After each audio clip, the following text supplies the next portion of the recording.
राजधानी दिल्ली एक बार फिर दहशत में है।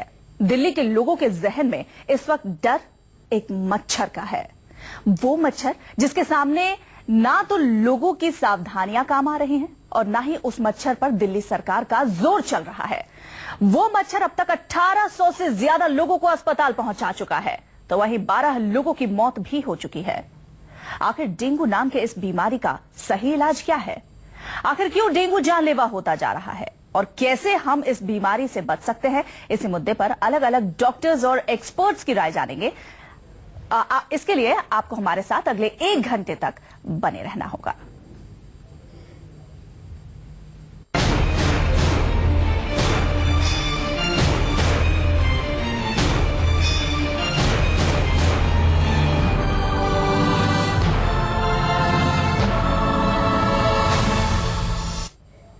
न्यूज 24 ने डेंगू के खिलाफ शुरू की है जंग। इस जंग में हमारे दर्शक जो भी हैं उनसे ये अपील हम करते हैं कि वो डेंगू से डरे नहीं बल्कि उसका डटकर मुकाबला करें।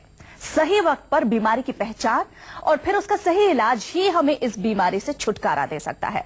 आयुर्वेद और होम्योपैथ में भी डेंगू का इलाज है।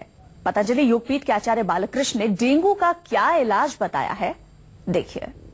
कहर पूरी दिल्ली ही नहीं बल्कि एनसीआर में फैला हुआ है और हजारों लोग पीड़ित हुए हैं। इस पर खुद बातचीत करने के लिए हमारे साथ बाबा रामदेव के सहयोगी आचार्य बालकृष्ण मौजूद हैं। आपने इस पर बहुत काम किया हुआ है।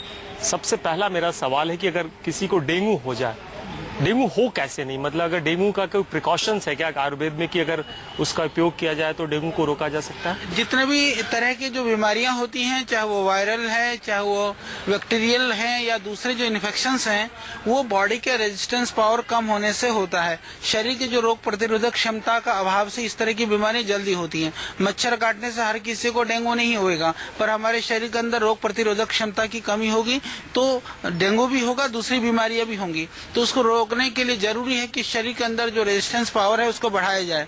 इसके लिए जरूरी है कि जो हमारे इम्यून सिस्टम है वो स्ट्रांग हो। उसके लिए आयुर्वेद के अंदर बहुत सारी औषधियां हैं। जैसे डेंगू के लिए हमने जो पाया है कि जो गिलोय है, जिसको टीनोस्पोरा कार्डिफोलिया बोलते हैं, गिलोय गुड़ुच या गुर्च बोल करके जिसको बोला जाता है, पूरे देश के अंदर वह पौधा मिलता है। हम उसकी घन सत्व बनाते हैं, उसके टैबलेट भी बनाते हैं। तो गिलोय घन बटी, जिसको भी पूरे देश के अंदर मैं ये कहना चाहता हूँ कि सभी लोगों को निरापद है, वह किसी तरह से हानिकारक नहीं है। तो अपने इस मौसम के अंदर जब चिकनगुनिया या डेंगू जैसे फैल रहा है, अभी डेंगू का एक कहर पूरे देश के अंदर एक भयानक माहौल बना हुआ है, उस समय पर हम सब लोग वो गिलोय घन बटी 2 गोली सुबह 2 गोली शाम को यदि लेते हैं तो उसी से ही हमारा बचाव हो सकता है डेंगू से।